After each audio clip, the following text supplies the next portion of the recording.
What's up, football fans? You are listening to First Down Friday, our brand new show centered around all of our favorite things in the world, college football. I'm your co-host, Tucker Moore, and I'm joined by my partner in crime, Johnny Most Death Felder. How are you doing today, sir? I'm doing well. I can't complain about it. Just excited to be here and start off this new show. Now, we have an idea of what we're going to do, what we want to do. I wish we could sit here and talk about every single college football game happening this weekend, but unfortunately that's above our pay grade, and in fact we're not getting paid at all, so that's beside the point. So what we want to do is we want to outline our score predictions and thoughts about some of the marquee matchups coming up this weekend, and I'd like to kick it off and talk about Alabama versus Wisconsin. Alabama, they've came in this year, had a lot of high expectations. Right. Week one, they kind of fell flat on their face. A lot of people, they're like, "Oh, well, Kalen DeBoer, he's not the guy. He's not the guy." That Saban culture is gone. But week two, granted, versus a FCS team, but they came out won 73-0. They picked it up some, so I'm looking forward to see how they compete. How do you feel about this Alabama team and how they match up with Wisconsin? I feel like, me personally, I feel like they come into a new week refreshed and everything like that. Hopefully they got the FSU loss out of their mind and pick up this win as good luck. So with my prediction on this game, I have Alabama winning against Wisconsin. It's one of those Big Ten versus SEC matchups that you really have to look out for. Then on top of that, there's a whole lot of playoff implications going into week 3 of college football. Yeah, I agree. I just don't. Some people they get so high or low and overreact on a team based off of 1 week. The way I see it, you start off with a clean slate each week. I'm looking at this Wisconsin team. I mean, week one they only beat Miami, Ohio 17-0. Right. Offense doesn't look too amazing, but they are third in total defense in the country. Granted, that being versus two easier opponents. Last game, Ty Simpson played really well. Went 17 for 17, 3 touchdowns. 3 tutties. And I'm Ryan Williams will be back this week, so I'm looking forward to him kind of having his breakout game for the year. We know what he can do, so I have Alabama winning 38-17 pretty comfortably. Oh man. I have them picking it up this week. I think they're going to get going. That's how you about to start off, man. Yeah. Wow. But anyways, moving on to our next game, I have Tennessee versus Georgia. How do you? I have a little bit of an opinion on this game. What are you thinking? Man, the way I feel about this game, man, SEC versus SEC, it can't get no better than that, man. Mm-hmm. When you really look at the matchups, you really look at both teams with really good offenses and really top in defense also. But me personally, like I said, I'm going with Tennessee winning this matchup against Georgia. And it may be a surprise to some, but I feel like Tennessee can come in and pretty much take over the game. And on top of that, they're at home against Georgia. So that stadium post is always going to go up and up. Neyland Stadium will be rocking indeed. Yes. I think, Tennessee's surprised me a lot this year. Their new transfer quarterback coming in from App State, Joey Aguilar. He's looked great. I think we were all a little skeptical about that with them losing Nico. Well, you look at it now, seeing how that's turning out.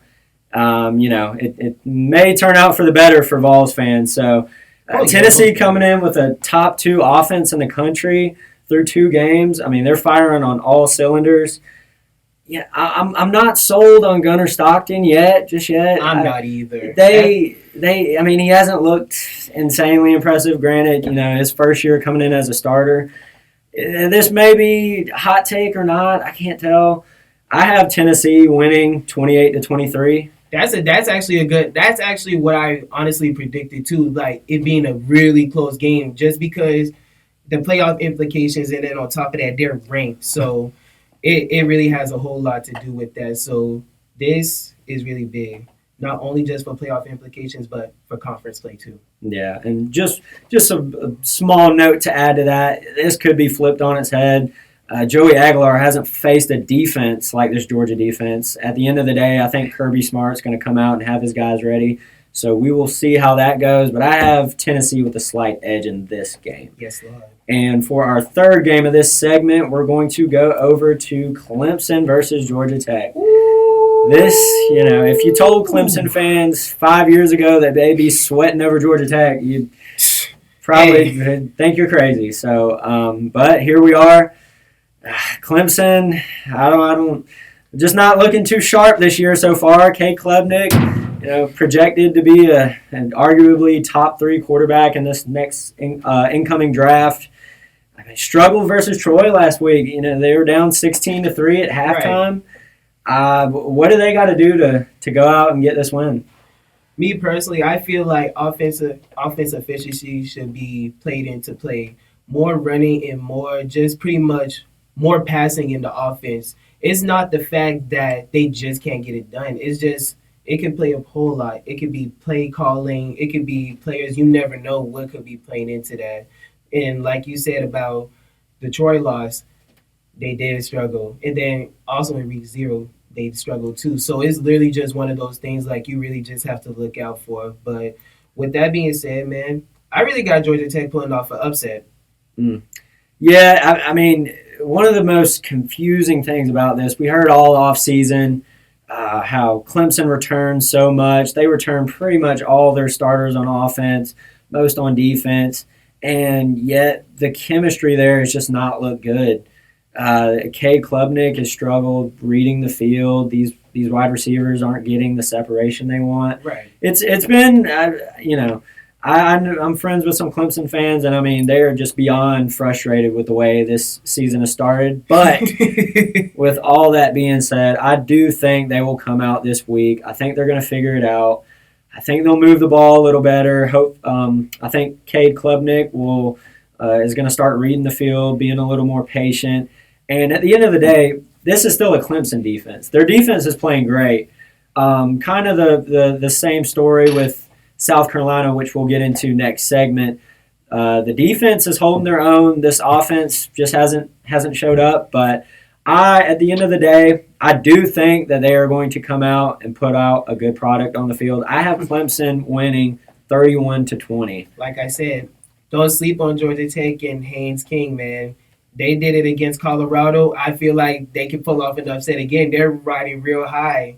After that, Colorado can't even figure it out right now. They're having QB trouble, but they have a starter after this week. That's Ryan Staub. I definitely wouldn't sleep on Georgia Tech. I would not be too surprised if they pulled out the upset, but that's my prediction, and that's going to do it for this first segment. In our next segment, we'll go over a few more big games. South Carolina fans, don't worry.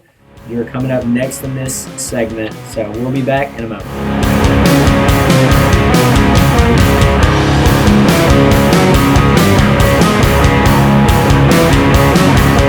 Welcome back to First Down Fridays. I'm your co-host, Tucker Moore, joined by my friend, Johnny Most Def Felder. And we are here with our second segment, getting into a few more games. I want to start with Miami and USF. This is a really interesting game. The Battle of Florida. Yeah, Florida rise up. I mean, they have came out, both of these teams, along with FSU, we're not getting into them, but Florida has really came out and been impressive, especially USF. Arguably, they have one of the most impressive resumes to start the year. They week 1 they came out and dismantled Boise State, which call it what you will. Right. They were a playoff team last year. They came out, ran all over them. And last week, obviously, the biggest upset of the year thus far, they came out and beat Florida. Right. I mean, what a showing that was. How do you feel about this USF team? I'm not gonna lie to you, man. This USF team this year has really blew my mind. Not only with Boise State, but with Florida. But one player that I really want to highlight off their team is their quarterback, Byron Brown. Oh yeah, he's a dog. He's a dog. Like on top of that, he can run and pass, but the running is where you really want to watch him at. He can lower the shoulder and lower the boom at any moment. Oh yeah, I mean, especially in that first Boise State game. I mean, he's out here running over TikTok linebackers. crazy. I mean, it's insane, looking like prime Cam Newton. Oh, I really I'm iffy. At the end of the day, Miami they did come out week one, beat Notre Dame. They've looked really impressive. Carson Beck has really surprised me. I think a lot of people wrote him off. yeah. I feel like honestly, like Miami just needed to give him the ball and just let him just do what he would do. Honestly, Yeah. I think he's got his confidence back. I think at Georgia, his confidence got a little shot.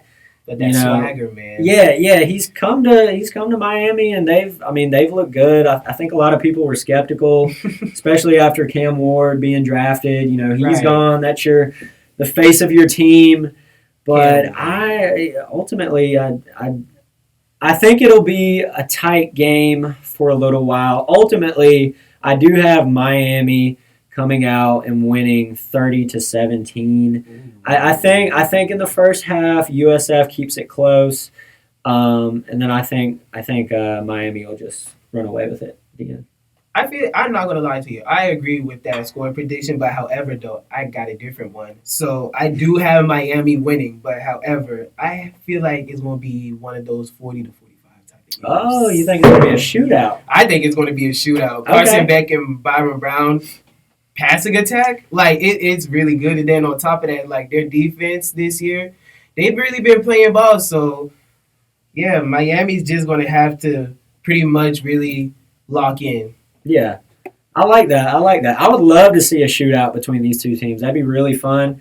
I think I'm more inclined to have it as a little bit lower scoring game based on last week. I think both defenses are playing pretty well, so we both have Miami winning that. So let's move on to Florida versus LSU. Now, my thoughts on this game, Florida, if they want to keep their playoff hopes alive, this is an absolute must-win game. Right. They have the hardest schedule in the country this year per many sources. Just go look at their schedule. Right. LSU coming in at number 3, going into the swamp, like they're really just gonna have to pretty much just tighten up. Yeah, I mean, I think, and another thing, Billy Napier, each loss, his seat gets a little warmer. A little hotter. Yeah, and after last year, he was on the hot seat. They were contemplating bringing him back or not, and he went on a run, and they ended up having a really good team. I don't know what's going on this year. The offense has been sputtering. DJ Lagway hasn't looked quite like what he's been hyped up to be. Right. With that being said, this LSU team, that week 1 win versus Clemson, I think is looking a little less and less impressive as the weeks go on. Not to say it wasn't a quality win. Obviously it is. I think they'll both end up being great teams. I'm not sold on their offense. I think their offense is. Last week they played Louisiana Tech, only put up 28 points. I'm not completely sold on them. How do you feel about these two teams coming into this week?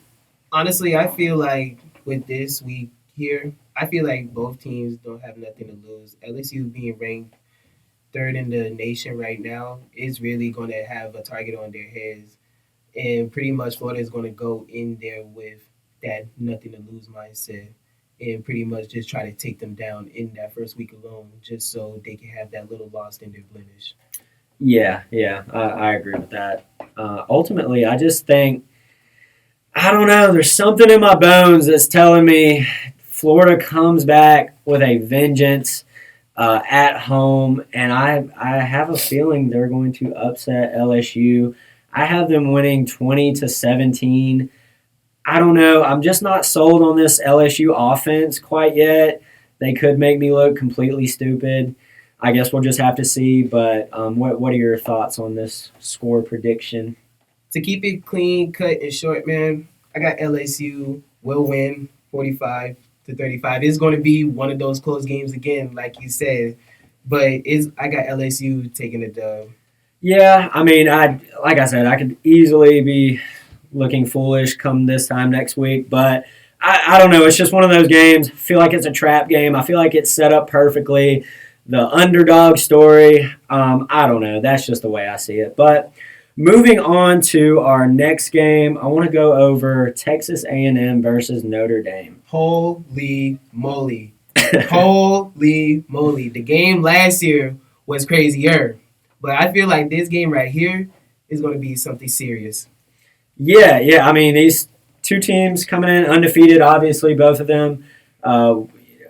Texas A&M, they haven't played a quality opponent, I wouldn't say, quite yet. But, Notre Dame came out week one, played a very good Miami team, lost a tight game. I think they're hungry and they're ready to go out and get their big win. They played the national championship last year. I think they're up to par for as far as talent wise, as far as coaching. I think Marcus Freeman is a great coach. Right. I think that he's gonna have them ready to go versus Texas A&M. Who do you think the X factor is in this game? I mean, I feel like the X factor for this game, I feel like there's two that come to mind. That I feel like one being Marcel Reed of Texas A&M and Jeremiah Love of Notre Dame. Mm-hmm. We can't deny the fact that these two don't bring quality to the team. You got Marcel Reed's running attack, passing attack, and it really electrifies the 12th man in Texas A&M. But you got to think about it coming into this week. They're coming into South Bend. They're coming into Notre Dame. Now, I don't know if you play college football or whatnot, but like I said earlier, the stadium post is always going to be up, so they may fold. Who knows? Yeah, I agree. I think Marcel Reed, the way he plays, the way this offense can move the ball, I think that's really going to be a key factor. Right. The run game, Le'Veon Moss, he's one of the top running backs in the SEC, in my opinion. I definitely forgot about him. Yeah. He's a dog. I'm excited to see how they play. But ultimately, I do think Notre Dame is going to pull out the win. I have them winning 27-17. Nothing too crazy. I think it'll be a close game. Ultimately, I just think Notre Dame is the more talented team. I think they're more well coached, in my opinion. But, I guess we'll see Saturday. But what are your thoughts? What are your score prediction for that? Well, I definitely can agree with you on that with Notre Dame winning. But my score prediction is a little different, though. I feel like it's going to be a 35-28 type of game. Now, Texas A&M isn't no slouch, but don't count them out. But I feel like Notre Dame will take the win, and they will gladly eat off that. Yeah. I guess we'll see. I mean, it's the playoff implications for both teams are heavy with that one. Both could use a big win like that, so I guess we'll just have to see on that one. Now, with my personal bias aside, favorite game of the week, we have South Carolina versus Vanderbilt. Vandy, man. And I want to, before I get into it, what are the biggest factors that are going to play into this game for both teams? Well, I feel like for South Carolina's side, it's going to have to be with Lenore Sellers cooking early in the first half. His passing attack has drastically improved this year. And I feel like, honestly, he goes into this first half with the same passing attack that he's been having these past two games and the same running attack. We already know about his running attack. And pretty much on their defensive side, I feel like their secondary is kind of weak right now, but I feel like they're figuring it out just because they have new transfers in or whatnot. So I feel like they'll figure it out against Vandy's offense. And for Vanderbilt, Diego Pavia's offense, it's pretty much unstoppable whenever he's at quarterback. Yeah. Unfortunate. Well, I'll just throw this out there. I was going to try and keep an unbiased. Before you catch me saying we rather than they, I am a South Carolina fan. But there's no biasness on this side. To prove that, I probably am the only South Carolina fan in the world that thought the Nick Harbor catch in the first game was a bad call. It was a good call. I feel like it was in me It personally. was a good call, unfortunately. But let's get to the game. I think the biggest takeaway from this game has got to be if this offense does not get the ball moving, if this offensive line doesn't get pushed, they are going to lose, and it might not be close. This offense thus far has looked stagnant, pretty disappointing considering, Lenore Sellers coming into the year, being an early Heisman favorite. They've been excited about these young receivers they brought in. They finally got Rasul Faison cleared. The NCAA dragged their feet on that one for about 8 months.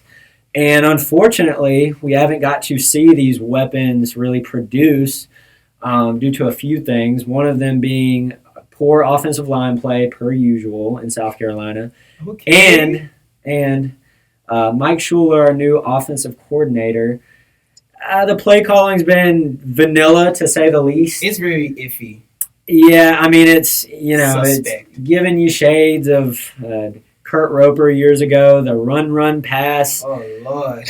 You hate to see it, and I've seen this narrative out there that for some reason he's holding back his play calling and keeping it close to his vest until we get into SEC play.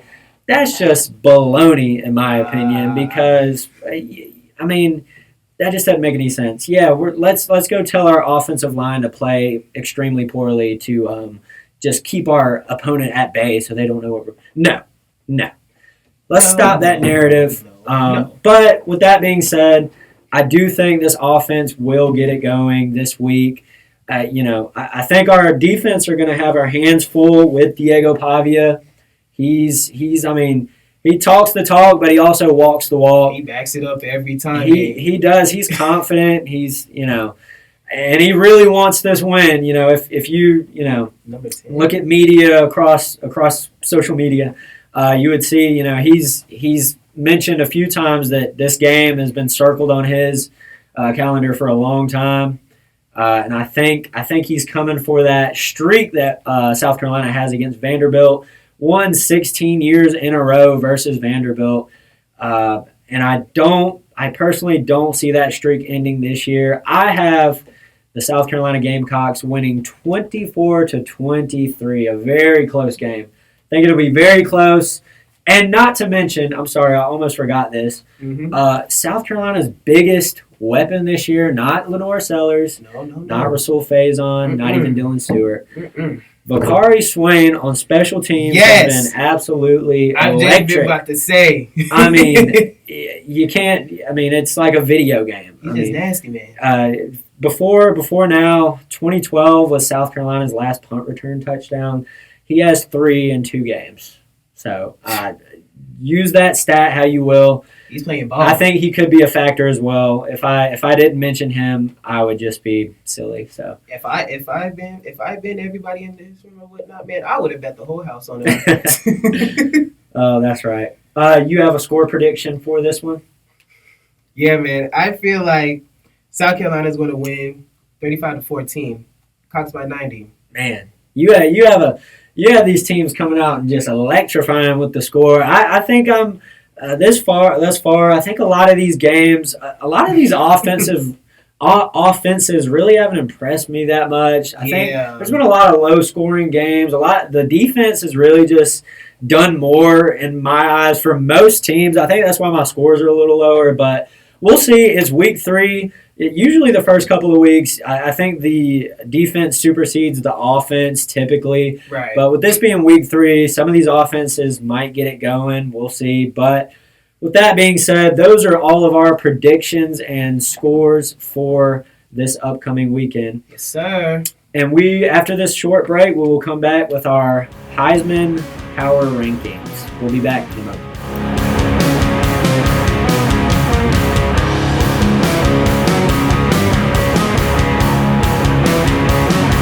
Welcome back to First Down Fridays. I'm your co-host Tucker Moore, joined by Johnny Felder. And in this segment, we want to get into a little bit of our Heisman hopefuls. I know it's early in the season. We have a very small sample size, but there are a few guys out there who are kind of, separating themselves from the rest. Yeah. There's a few names that come to mind, but who's somebody that's standing out to you right now? Me personally, to not like I said, I feel like Jeremiah Smith stands out to me a whole lot. I've liked him since last season. Like he was a freshman just like Ryan Williams. He came in dominating. And let's not forget, man, Ohio State, I feel like me personally is wide receiver U. LSU and all the other colleges or whatnot that so called to be claimed wide receiver U, they're not. I feel like That Ohio might be State a hot is. take. That's debatable. No, I think no, I think it's pretty close. You're not crazy for saying Ryan that. Hartline though, like the Ah, coach, yeah, man, yeah, like yeah. he played ball. Like I used to use him in Madden. Yeah, they get them right out there. I think with Jeremiah Smith, he started off a little slow. He didn't have too crazy of a game versus Texas, but I think he will really get it going, and he could be a late, as he gets it going, be a contender late. From my personal taste and from what I've seen, John Mateer. I'm not gonna lie, I actually like that. Yeah, and I coming into this year, he passes the eyeball test. I watched a lot of his stuff at Washington State last year. I was about to I mean, say, he looks like baby Baker Mayfield. you have to think about it, man. Like him coming from Washington State, he's pretty much like Cam Ward's pupil. Yeah, yeah, Cam yeah. Ward been at Washington State. Gardner balling first. Minshew as well. Yeah, Washington State is really becoming one of those schools, man. yeah, Don't yeah, sleep. yeah. But I mean, he's looked really impressive through 2 weeks. Had a great opening game, just dominated. Albeit it was versus a lower opponent, but I had great stats. And then last week versus Michigan, he was really the difference between a win and a loss. I mean, doing it on the ground, he's a playmaker. He can extend the play. When the pocket breaks down, he's getting out and he's using his legs or he's finding somebody downfield. And to me, he just looks like a Heisman quarterback. Right. There's quarterbacks out there or players they put up the numbers, but they don't necessarily. They're not wowing you. They're just like they giving might, like iffy, like yeah. just, They might stand in the pocket and throw darts, but cool. he's getting out there and doing it all. He looks the part. He plays the part, and thus far, I mean, if I had to vote today, he would be my Heisman winner. But just making defenses just look sick, especially Michigan. Mad all on the sideline, man. yeah, Like, yeah, watch out, man. Michigan ball this year might go down the drain. yeah. I mean, as a South I don't Carolina know. fan, I'm not looking forward to facing him. We'll see how that goes. But that is all for our Heisman segment. When we come back from this break, Johnny will get into some D2 insight and picks. So we will be back with that in a moment.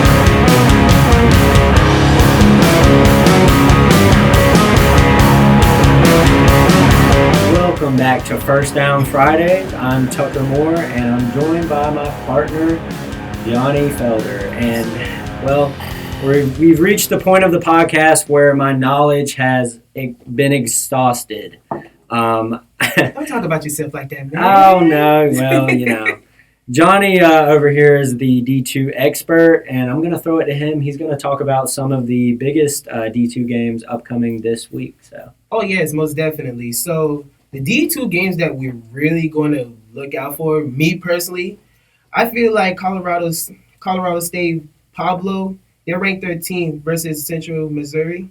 I feel like CSU Pablo is going to take that win. And it's going to be one of those games where it has playoff implications. You never know. Central Missouri may upset them. Our next game is an HBCU game. Shout out to my HBCU people and whatnot. So pretty much Fort Valley versus Clark Atlanta. The biggest game in Georgia, man. I really feel like Fort Valley State is going to come in and walk them down. And then for our fourth game, pretty much, I'm not going to say too much. It's Bowie State versus Delaware State. Now, this game is really big to me just because Deshaun Jackson, man, he's done a lot for my Redskins. And him coaching Delaware State, it brings me a smile to my face. And then Bowie State, man, Newberry itself has had history with Bowie State. But with that being said, I have Delaware State winning. And then our last game, North Carolina Central versus Fayetteville State. I'm really not going to say too much about Eagle Pride or whatnot or Bronco Pride. I'm just going to say that I have Eagle Pride winning. I have Eagles winning, pretty much. And I'm also going to pass the ball to my boy, Tuck, for the Tutty to talk about Newberry versus Point. Well, let me just start this off with, in case you guys were wondering, yes, his ball knowledge extends far deeper than mine. Chill. But, with Newberry, and to be quite honest, Point, I had never heard of them coming into this. No disrespect to the students and faculty there. I think Newberry looked really good in their win last week. It was a close game till the end. They pulled it out late. They had a few great defensive stops, a defensive goal line stand, and they just got it done. And I think their offense looked a little more consistent, a little more explosive than it did last year. And I think I would have them winning this week. I don't have a score prediction. I could make one up right now, but I'm not going to do that. I just have them winning this week versus Point University.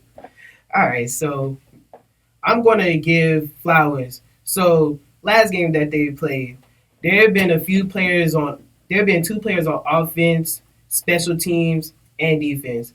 One player that I would really like to highlight, and that's being Jamar Mikey Blandon.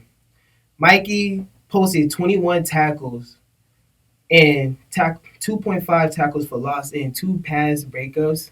Man, that boy's balling.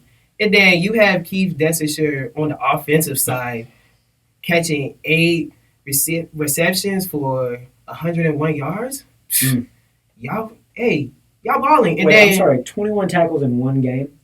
Stats right. Stats don't lie, man. Okay. Stats don't lie. All right. And then we got QB1, Reed Sharpia. 2 tutties in the first game? Man, you're cold. Yes, he's a stud, and this team is looking to start off undefeated on this year. Yes, Obviously, sir. they won week 1. But I think they're going to keep it going, and with that, we have the conclusion of our show this week.